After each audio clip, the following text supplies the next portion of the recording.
All right, welcome back. Now, we are going to look at what the head of the SEC, Gary Gensler, has said about stablecoins, about cryptocurrencies, and what they plan to do about them. Now, if you're a longtime viewer of the channel, you might realize I'm doing a video from a different location, not my typical whiteboard that I do them on. I did a video like this last time, and people seem to really like it because they like to see the actual things I'm looking at. So leave me a comment and let me know what you think about this style, or if you like the whiteboard video better. But as you can see here, we are looking at stuff that's all over the news. Here's the Wall Street Journal. SEC's Gary Gensler doesn't see cryptocurrencies lasting long. That's what they said. Regulator says history of wildcat banking in the U.S. shows a limited viability for private forms of money. He doesn't see it lasting long. It's probably going to be over.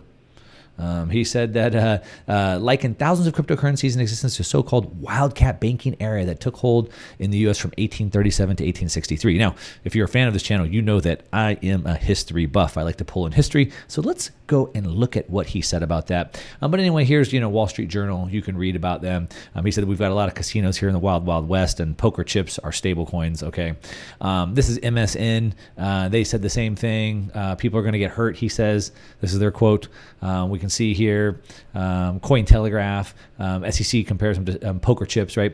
But let's hear directly from him. I don't want to hear what Wall Street Journal or MSN said about this. And so the Washington Post is the one that sat down and interviewed him, and they talked about the path forward, okay? And basically, he talked about that there are signs that there's a problem brewing in cryptocurrencies and stablecoins. He talked about how, here he says that I think we have robust authority at the SEC, and we're going to use them, he said. So he thinks that they have a lot of power to regulate, to stop, to prevent. And he says, quote, we're going to use them.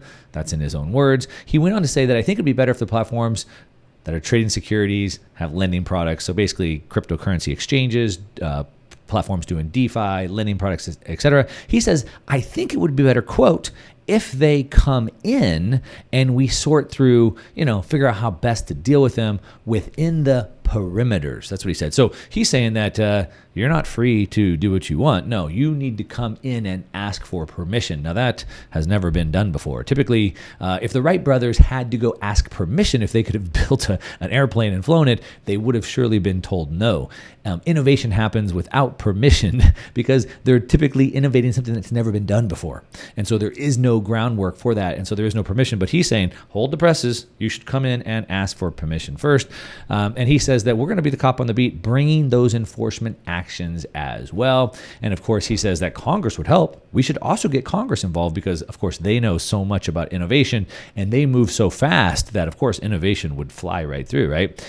He says it would take a lot of coordination by financial regulators. But he says that we need here, I do think there would be some help from Congress. I do think we can work with them. Congress he's talking about. But in terms of the SEC, I do think we have robust authority. There are gaps we've identified. So yes, let's slow down innovation. Now we know from the likes of Christine Lagarde, who I reported on, who said, quote, innovation is a threat to financial stability. That's her quote. Innovation is a threat to financial stability. Now, it's not a threat to innovation. It's a threat to their financial monopoly. And that's exactly what they're talking about. Now, he went on to say that the world of cryptocurrency is like the wild, wild west, and stablecoins are like poker chips at the casino right now. And this is where we want to look at. History tells us, he says right here, history tells us private forms of money don't last long. Okay, let's take a look at that. So he says that it's like anybody can just create money now. Well, if you understand what money is a way that we can store our energy to be used at a later time. Money can be whatever we want money to be. Money has been feathers, it's been shells, it's been gold, it's been rocks, and now it's paper fiat money. Money is whatever we want money to be. In places like Venezuela, where the currency blows up, they don't even want to use the fiat paper anymore. Or like Hurricane Katrina, where nobody could get to the bank for long periods of time. What becomes money is, trading water for batteries, for example. Or in jail or prison, they might use money, could be cigarettes. Money is a medium of exchange, something that we can store value and we can exchange with others. It can be whatever we want it to be. So he's wrong on that. He has a misunderstanding. He believes that only the government can tell you what money is, but that's just not true.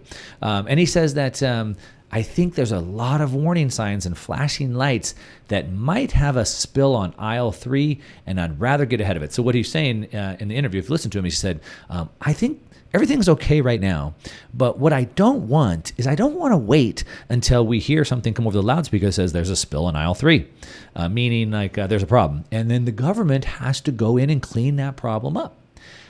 Instead of waiting for that problem, even though everything's going okay, I think we should step in and we should regulate them to make sure that that problem doesn't happen. Because with government regulation, we never have any financial problems, right? I guess that's why. That's what he's trying to make us think. But let's just take a look at some of these things that he's talking about.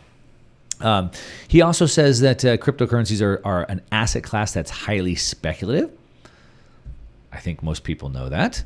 He says that often cases there's not something standing behind it other than what someone will pay you for it. Well, isn't that what all things of value are? All value is subjective. But let's take a look at some of these things. So the first thing I want to do is I want to dive into history. So he made a case that it's like wildcat banking before the Federal Reserve and that it didn't work well. It didn't work well having all these banks issuing all their currencies, and that's why cryptocurrencies and stablecoins would fail. Well, the first thing is that I think he has a misunderstanding of history, or he's telling it in the way that it makes sense for him. So what he's talking about is before the Federal Reserve was created in the 1900s, we had a period called free banking. Go ahead and Google it. You can look it up here on Wikipedia, free banking.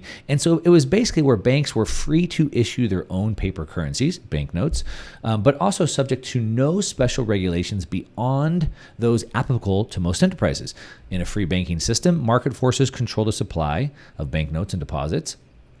All right, so basically, and here's the last part. In the strictest versions of free banking, however, there either is no role at all for a central bank, or the supply of central bank money is supposed to be permanently frozen. Therefore, there's no agency capable of serving as a lender of last resort. Okay, so that's what happened. So in the free banking system before the Federal Reserve, you had all these banks coming up, and they were all creating their own monies, and I could be with Bank ABC and use their currency, or I could be with Bank XYZ and use their currency.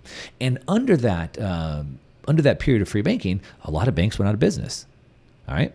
So he's saying that because a lot of banks went out of business under free banking, it didn't work. And so stablecoins and cryptocurrencies won't ever work. But the problem is his misunderstanding of this. So the first thing is that, first of all, free banking was a new concept. And like anything, it takes time to figure it out. But the bigger problem is that governments were regulating it. That's actually the problem that we had. And so if we dig into this, we can see that a lot of the problems that the banks had were self-inflicted. So they were doing fractional reserves. So they would create too many banknotes for the amount of reserves that they had. And so then people would go to redeem their paper notes to get their reserves, and there weren't enough.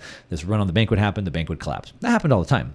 But competition would prevent that from happening, because you would know, well, shoot, this bank's too over-levered, this bank's not levered enough, and you would have time to move. But what really happened is that it was the government interference into banking that prevented the U.S. from having a stable monetary system. So it wasn't that there wasn't government intervention. It was the fact that there was government intervention. They put restrictions on banknote issuance. They put severe limits on branching, so banks couldn't have multiple branches to help make the market, to help even this out. And they had regulations forcing banks to hold useless idle cash reserves. And that's what made the American banking system vulnerable to panics, while other nations such as Canada avoided these crises.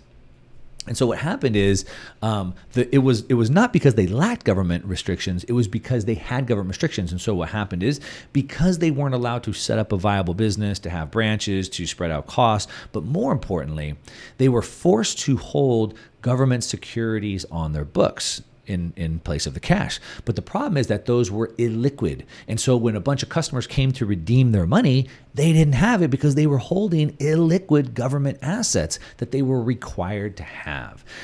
Also, we can see that no banks were allowed to branch across state lines. All right. Some banks prohibited branching altogether. And so what happened because of this, it prevented a natural system of nationwide clearinghouses. And so basically each bank was like on its own, and there was no sharing of data. Of course, this was before the internet.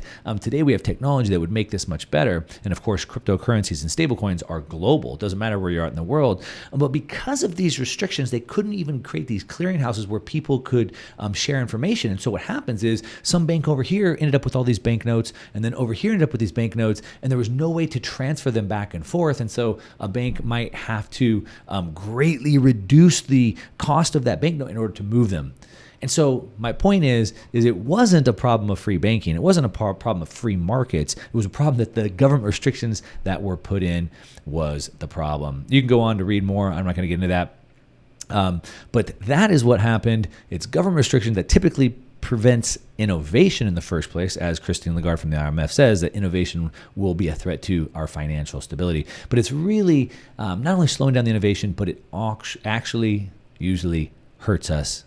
Not like what Gary Gensler said that it didn't work. It didn't work because they got into it. Now, let me know what you think. Leave me a comment and let me know, do you think Gary Gensler is right, or is my interpretation of history right? Let me know in the comments down below. Of course, as always, give me a thumbs up on this video if you like it. And if you don't like the video, if you don't like the style, you want me to go back to the whiteboard, give me a thumbs down and tell me why in the comments.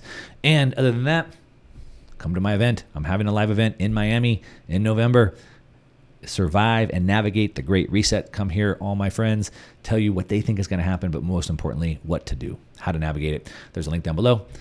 Other than that, that's what I got for you today. To your success, I'm out.